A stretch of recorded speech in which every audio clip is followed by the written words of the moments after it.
Kuomintang Party was not a product of any sudden outburst of Chinese nationalism. It was the product of a number of the activities of a number of organizations, political organizations, secret societies, etc., and all of which contributed in some way or other to the making of the revolution of 1911. And the aim of all these secret societies and organizations was to get rid of Manchu domination and to set up a republican form of government in China. And the leader of this revolutionary movement, of course, was Sun Yat-sen. The name Kuomintang was introduced after the revolution. Initially, it was known as Tung Meng Hui before 1911, and after that, after 1911, it changed its name into Kuomintang. It also adopted the policy of fighting feudalism, fighting imperialism. This aim, this policy was quite in agreement with the policy of the Communist Party. So the basis for a united front had already been prepared sometime after 1911. The revolution of 1911 was an incomplete bourgeois democratic revolution. As we have pointed out, it was earlier known as Tung Meng Hui and then it became Kuomintang. But it was not just a change in name. There was also a change in character. The earlier organization Tung Meng Hui, it was very much a political organization, revolutionary, not only political, it was very much a revolutionary organization. But the new Kuomintang Party brought within its fold not only revolutionaries, but also those who were not revolutionaries. So both revolutionaries and non-revolutionaries were there within the Kuomintang Party. After 1911 revolution, Sun Yat-sen could not unify China, which was his main aim, and so he resigned from presidency in favor of Yuan Shi-kai in early 1912. After the founding of the republic, Yuan Shi-kai devoted attention to building up a military dictatorship in China. When it became clear that Yuan Shi-kai had already betrayed the revolution, Sun Yat-sen launched his second revolution against Yuan Shi-kai, which was directed against a dictator, and he mobilized his army in South China. But this uprising was suppressed after months of fighting, and the main reason for this failure was that agrarian demands were not highlighted, these were not addressed at that time. And after gaining victory, Yuan Shi-kai also banned Kuomintang Party. Now, with the outbreak of the First World War, China stood face to face with a series of new problems. Japan, as you know, fought on the side of the Allied troops in the First World War. And only one battle was fought between Germany and Japan, and it was fought in the Shantung province of China, and there Japan came out victorious. Because of the difficult situation prevailing in China at that time, Japan was faced with the prospect of converting all China into her own colony. Not only Shantung, but all China into her own colony. And it was in this context that Japanese minister to China, Hioki Eki, presented the infamous 21 demands to China, to the Chinese government. And actually, it implied that if those demands were accepted, then large parts of the Chinese territory would be colonized, directly came under Japanese colonial control. And this led to a social ferment, an intellectual awakening or revolution, which ultimately came to be known as the May 4th movement. Meanwhile, political crisis within China had intensified as never before. Now, the Peking government, it was a very weak Peking government, and so it enjoyed only nominal power. And the military forces of Yuan Shi-kai got split up into two parts, and the post of the president and the place of the capital had been shifting from the hands of one military group to another. And those military groups were under the control of imperialist powers. Two at least. Two were under the control of Japanese imperialism. Another was backed by the British and US imperialism. And this period was known in history as the period of the warlords, so, warlordism. That's an age of the warlords in the history of China.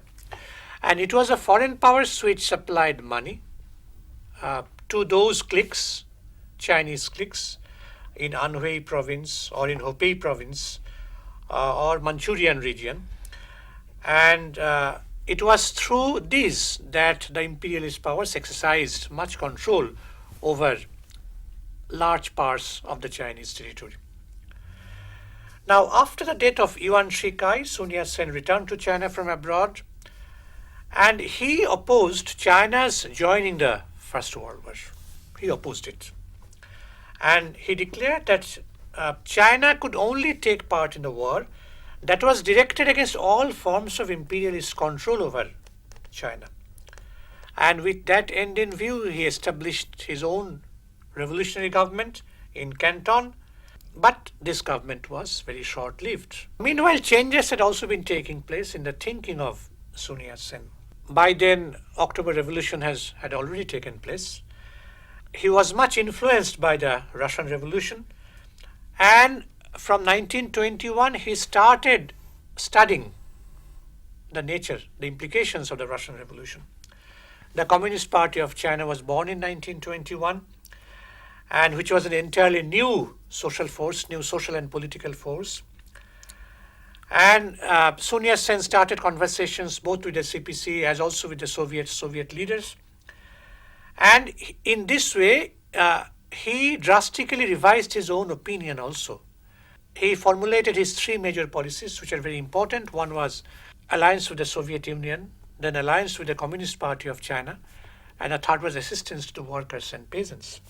Side by side, he also revised his three principles of the people in accordance with the changing situation. And in a changing situation, nationalism no longer meant the substitution of Chinese for the Manchu rule, because the Manchu rule was no longer there. And its new content was opposition to all imperialist control. It was a new content, a definite anti-imperialist content, which was not there before 1911. And there was another important content, and that was full equality of all nationalities in China. Democracy, of course, is to be shared by the common people, and it should not be controlled by a minority of people. Livelihood, once more, was centered on the demand of land to the tillers, and which enabled Sun Yat-sen to make an appeal to the Chinese peasantry, which was not there in the earlier period. And then the right of the workers to organization and decent wages and working conditions, these were also recognized by Sun Yat-sen. Now, it was on this basis that the first united front was formed with the Communist Party of China, or the CPC, 1924 to 1927.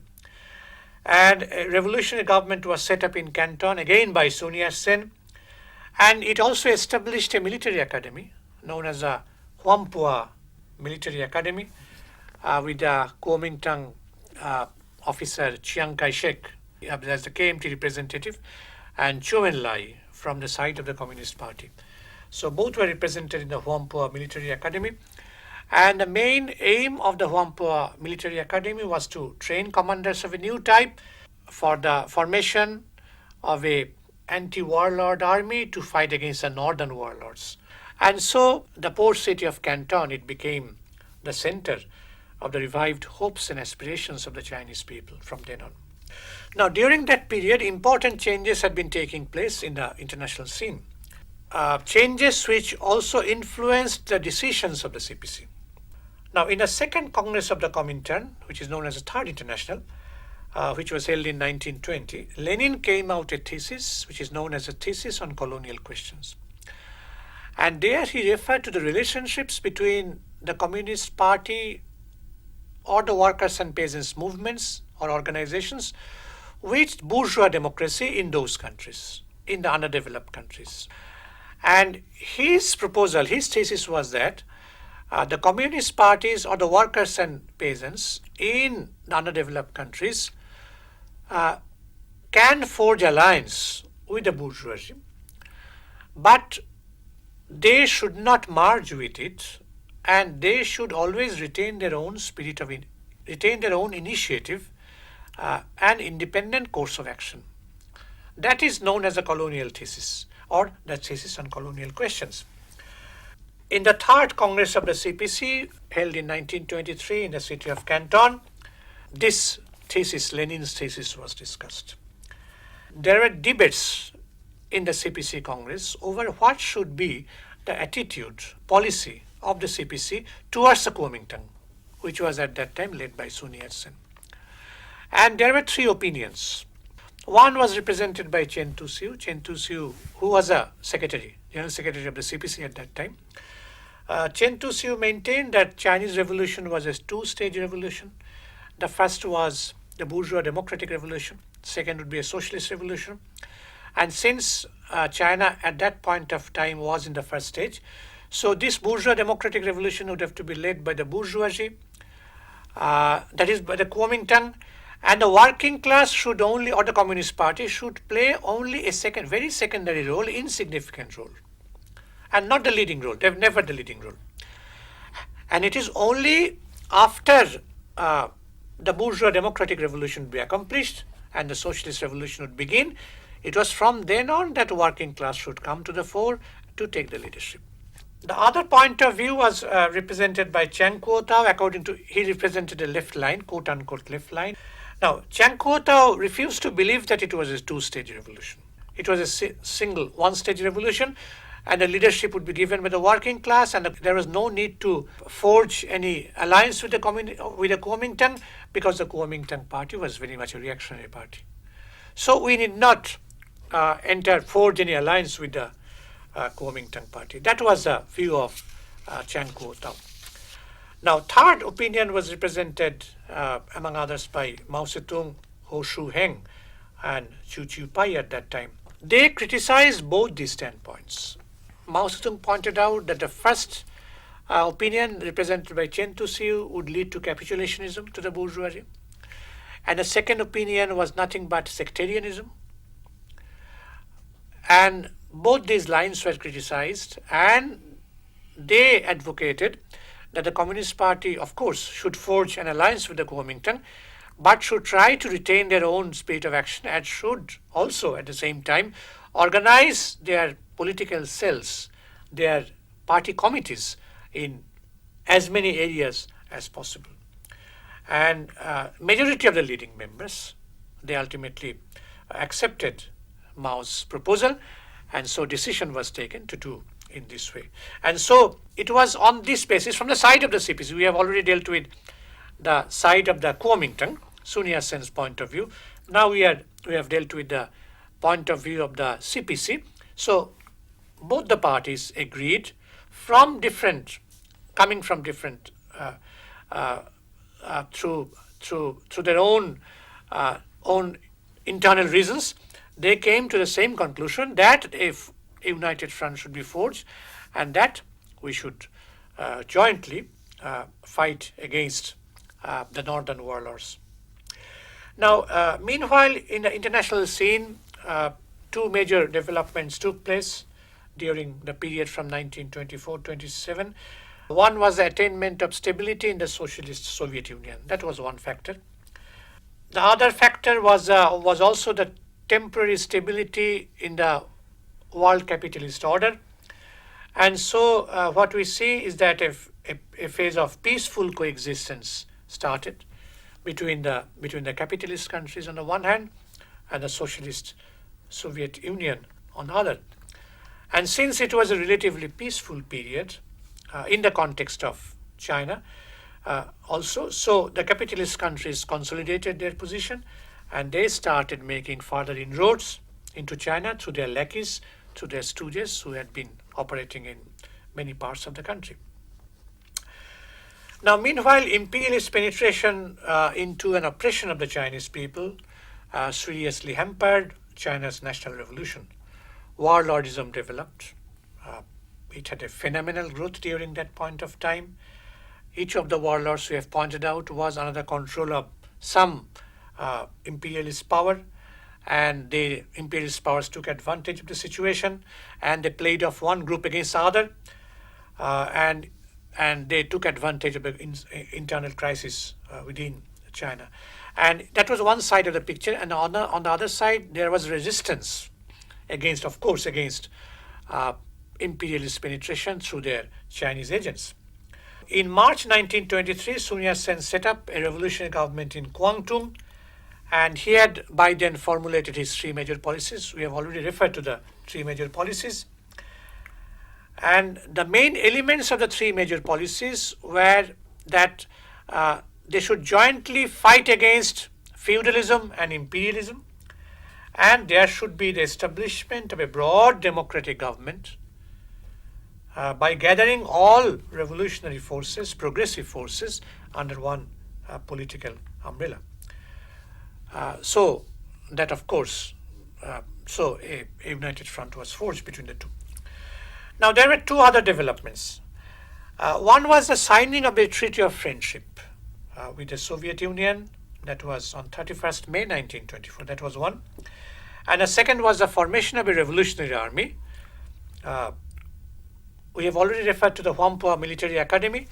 And after that, there was a formation of a revolutionary army, which was known as the Kuomintang Revolutionary Army. And it was this Kuomintang Revolutionary Army which was to lead the Chinese people against the Northern Warlords and free China from feudalism and imperialist control. Military preparations had been going on to initiate the Northern expedition against the Northern Warlords. And these Northern Warlords were the main instruments of imperialist control into China, as we have pointed out earlier. The march of the Revolutionary Army was very swift. And from July to December 1926, a number of provinces such as Hunan, Hubei, Fujian, Zhejiang, Jiangxi, Anhui, all these fell to the revolutionary forces. And the situation became such that national unity could be achieved within a short period of time by defeating the Northern Warlords, and that possibility appeared to be very real by then. But the point is that the revolutionary forces did not stand united. Serious disagreements cropped up among the forces, and one crucial factor here was, of course, the death of Sun Yat-sen in 1925. The death of Sun Yat-sen was followed by the coming of Chiang Kai-shek to power. He usurped the power. He was very much anti-communist, totally unlike Sun Yat-sen. Sun Yat-sen was very much pro-Communist Party, as we know. After the coming of Chiang Kai-shek, the Kuomintang Party itself underwent a metamorphosis, and in place of a revolutionary organization, it degenerated into a reactionary organization. All the top positions, top posts were filled up. The post of the commander-in-chief and other top posts, these were filled up by Chiang Kai-shek with his own men. And so the revolutionary forces got divided, split up. On the one hand, there was the Communist Party and the progressive forces within the Kuomintang, particularly Kuomintang Guards Regiment, which played an important part in the Northern expedition. That was the one side. And they had their center, revolution center, at a place called Wuhan. And on the other hand, at Nanking, there was a center of counter-revolution under the dictatorship of Chiang Kai-shek. The advance of the Northern Expeditionary Army was followed by an uprising of the workers in Shanghai. That was in February 1927. This alarmed the foreign imperialist powers of Britain, Japanese, and US. And then in April 1927, Chiang Kai-shek sent his own troops, backed by the foreign forces, and killed workers and peasants in thousands. That was the Shanghai massacre. After that, there was the Nanking massacre, Canton massacre, and also the massacre of the peasantry in the countryside. So it was these massacres which ultimately brought the First United Front to an end. How did the Kuomintang Party become a reactionary party? Kuomintang Party was a progressive revolutionary party when Sun Yat-sen was at the helm of affairs. But after his death, it changed its character. One reason, of course, which I have pointed out was that Chiang Kai-shek himself, he was a very much an anti-communist. And in fact, there is a book by Harold Isaacs the tragedy of the Chinese Revolution. And in that book, he writes that Chiang Kai-shek was connected with Shanghai's Huang Qing-wan gang, which was notorious lord of the underworld in the French concession of Shanghai. He was very much connected with the underworld, and he, according to Isaacs, he passed on secret information, internal information, both of the Kuomintang Party, and he received money also from them. That is one thing, and Sun Yat-sen, of course, did not know anything about it. And another was that when Chiang Kai-shek came to power, he became the top man within the Kuomintang. He filled top positions with men who belonged to the feudal class, the comprador bourgeois class, and Chiang Kai-shek himself was a very rich man. He was very much connected with the business world also, compradorial activities he also had. So he was not a national bourgeois, he represented a comprador section of the Chinese bourgeoisie. And so these were the reasons why a progressive party like the Kuomintang under Sun Yat-sen could transform itself into a reactionary party under the leadership of Chiang Kai-shek after Sun Yat-sen's death. We have already referred to the massacre of 1927. In fact, long before the massacre of 1927, Mao had been very busy carrying on ideological debates with Chen Tu-siu and his associates over such questions as the revolutionary role of the peasantry, over the forging of the united front between the workers and the peasants, creation of base areas, revolutionary base areas in the countryside, and for keeping the initiative of the CPC in their own hands. These were some of the very vital questions with which Mao had been carrying on debates with Chen Tu-siu. Chen Tu-siu, on the other hand, was more interested in making compromises with the landlords and the comprador bourgeoisie than in leading the revolution. His view was that a revolution would be led by the Kuomintang. We should also make compromises with the landlords and the comprador bourgeoisie. That was Chen Tu-siu's view. Mao, of course, fought against this rightist deviation of Chen Tu-siu. And apart from Chen Tu-siu, he also fought against some left deviations of Chiang Kuo-tao and Lili Sun. Chiang Kuo-tao and Lili Sun argued that it was no use to forge any alliance with the peasantry because the peasantry as a class was very backward. They were spontaneous capitalists also. So we should have nothing to do with the peasantry. So they were also against forging any alliance with the peasantry. And so these were the two thinkings. One was capitulationist thinking, another was a sectarian thinking. And Mao had to fight against both these tendencies within the CPC. The fifth Congress of the CPC took place in the face of the counter-revolutionary onslaughts by the Kuomintang. And faced with the attacks by the Kuomintang, Chen Tu-siu got frightened, and he was even willing to disarm the masses and surrender to the Kuomintang. At the Congress, Mao spoke in favor of continuing the revolution, continuing the fight against the landlords. Mao was criticized by the others for making excesses which were done by the peasants. And so there were weaknesses and internal dissensions within the Communist Party of China. Of course, Chiang Kai-shek took advantage of these weaknesses within the CPC, and he carried on massacres, killing thousands of people, workers, peasants, students, women, both men and women, and also the members of the Communist Party of China. And this finally marked the end of the United Front.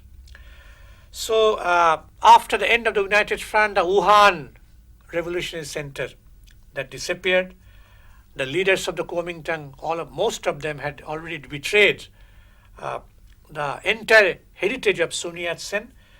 And there was only one person possibly who was Sung Ching-ling, Sun Yat-sen's wife, widow. He and a few others, they continued to stand by his principles. Now, at that critical juncture, CPC set out to salvage the revolution from defeat by organizing an uprising, armed uprising in Nanchang. That was in Jiangxi, August 1927, with more than 30,000 troops under the command of Zhou Enlai and Chu Te. Although it was ultimately defeated, this uprising had great historical significance. It marked the beginning of the struggle of the revolutionary armed forces and under the sole leadership of the CPC against counter-revolution. And it also marked the birth of the People's Army in China. So that was, despite the failure, that was his big success. There was also an emergency conference where decisions was taken for the autumn harvest uprising to take advantage of the harvesting season. We did not explain why that was very important. Harvesting season was very important. Anyway, but it was also decided that if it would fail, if in case it failed, then they would shift the whole revolutionary forces to the Qingkang Mountains on the Hunan, Jiangxi, Fujian border region, where base areas were to be set up. The Nanchang Rising was followed by the Canton Uprising in December 1927. Under the leadership of the CPC, a democratic government was set up. Then there were attacks by the foreign armies, not only by Kuomintang armies, Chiang Kai-shek's armies, but also by foreign armies, and so it also was defeated. And then the failure of the autumn harvest uprising again, which was to start in many provinces in the countryside. It compelled Mao to take refuge in the isolated mountain range of the Qingkang Shan, along with his Chu Te, and where new base areas were created. The first united front between the CPC and the Kuomintang was the outcome of some common socio-economic and political needs. Both the parties felt at that point of time that they should fight unitedly against feudalism, against imperialism, and there should be the formation of a revolutionary government, which of course would bring about transformation, basic transformation in Chinese society. However, it came to an end partly because of ideological weaknesses within the CPC, and partly because of attacks from Chiang Kai-shek after the death of Sun Yat-sen. Kuomintang Party had also underwent a metamorphosis, and so the unity came to an end. And in fact, since 1927, till the formation of the Second United Front, that is anti-Japanese National Liberation War, both the CPC and the Kuomintang, they were mortal enemies.